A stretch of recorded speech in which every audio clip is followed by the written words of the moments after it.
Bonjour à vous tous et bienvenue dans une nouvelle vidéo portant sur les techniques du commerce international. Aujourd'hui, nous aurons l'occasion de voir un cas qui est extrêmement important, qui est celui de la détermination du nombre maximal de caisses dans un conteneur. Pour ne pas tarder, passons directement à l'énoncé.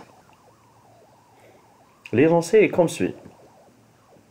Vous voulez expédier à destination de votre filiale de distribution en Amérique du Nord des bouteilles d'eau minérale. Donc ici, il s'agit d'une exportation vers la filiale qui est située en Amérique du Nord.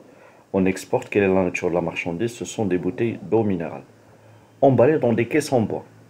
Ils sont emballés dans des caisses en bois et par conteneur complet de 20 pieds. Donc ici, l'outil utilisé, c'est un conteneur de 20 pieds. Du fait de la nature de la marchandise, les caisses ne peuvent être couchées.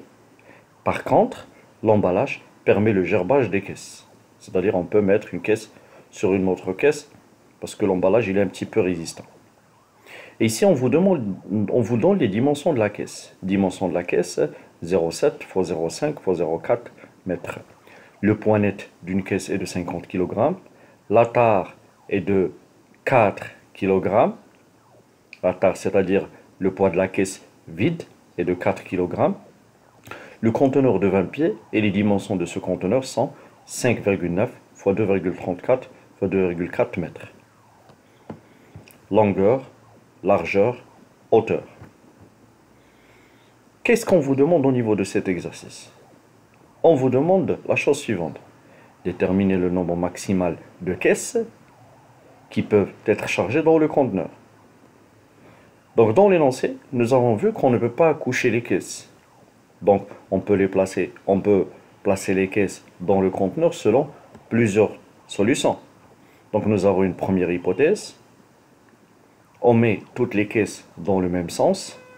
Longueur de la caisse avec longueur du conteneur et largeur de la caisse avec largeur du conteneur et hauteur de la caisse avec hauteur du conteneur. Comment on procède? On prend la longueur du conteneur qui est de 5,9 qu'on divise par la longueur de la caisse qui est de 0,7, ça nous donne 8,34, c'est-à-dire on aura 8 caisses en longueur. Ensuite, on prend la largeur du conteneur qui est de 2,34 qu'on va diviser par la largeur de la caisse qui est de 0,5, ça nous donne 4,68. Donc on aura 4 caisses en largeur. Et on prend ensuite la hauteur du conteneur divisé par la hauteur de la caisse, 2,4 divisé par 0,4, ça nous donne 6. Donc on aura 6 caisses en hauteur. Et après on prend les 8 qu'on multiplie par 4, qu'on multiplie par 6, qui nous donne 192 caisses. Donc ça c'est pour la première hypothèse, ou bien la première solution. Ensuite, il faut vérifier une deuxième hypothèse, ou bien une deuxième solution.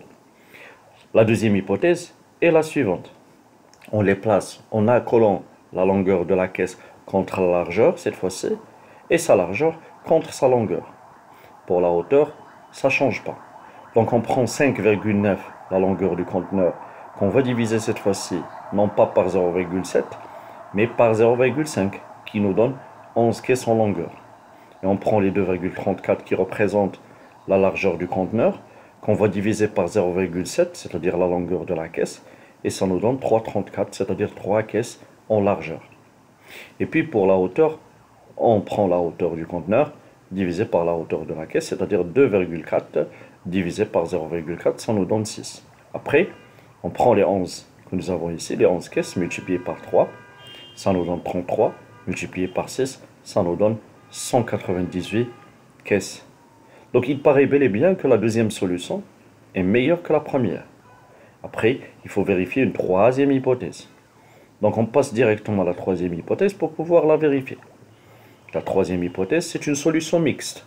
On place certaines caisses dans le sens de la longueur et d'autres dans le sens de la largeur. Donc comment on procède? On prend la longueur du conteneur divisé par la longueur de la caisse, ça nous donne 8,43, c'est-à-dire qu'on aura 8 caisses en longueur. Et on prend toujours la longueur du conteneur qu'on va diviser par la largeur de la caisse. Ça nous donne 11,8, c'est-à-dire on aura 11 caisses en longueur. Après, on prend la hauteur, on s'intéresse à la hauteur ici, c'est-à-dire on prend les 2,34 qu'on va diviser par la longueur de la caisse cette fois-ci. Et ça nous donne 3,34. Donc on aura 3 caisses en hauteur. Donc on prend les 11 caisses que nous avons ici, auxquelles on va rajouter les 8 caisses que nous avons en longueur, plus les 3 caisses que nous avons en hauteur. Et le taux, on va le multiplier par le nombre de caisses en hauteur, voilà, qui est le même, c'est 2,4 divisé par 0,4, et ça nous donne 6 caisses. Au total, ça va nous donner 210 caisses par conteneur. Donc, puisque nous avons dit 210 caisses ici, donc c'est la meilleure solution. Donc, on retient l'hypothèse numéro 3 ou bien la solution numéro 3. Ensuite, qu'est-ce qu'on vous demande? Travail à faire numéro 2. Ce nombre de caisses est-il compatible avec la capacité du conteneur? Donc, pour cela, on vous a donné d'autres informations supplémentaires. Charge utile 28 240 kg et volume utile 33,1 m3. Donc, la réponse est la suivante. On prend tout d'abord le poids brut de la caisse qui est de 54 kg. On prend le poids total qui est de 54 qu'on va multiplier par les 210 qu'on vient de calculer, c'est-à-dire l'hypothèse numéro 3. Donc, si on multiplie 54 fois 210, d'où viennent les 54? Les 54, c'est les 54 que nous avons au début de l'exercice. D'accord? Parce que ici, nous avions le poids qui est de 54, c'est-à-dire 50 plus 4, ça nous donne 54, le poids net plus la tare. Voilà.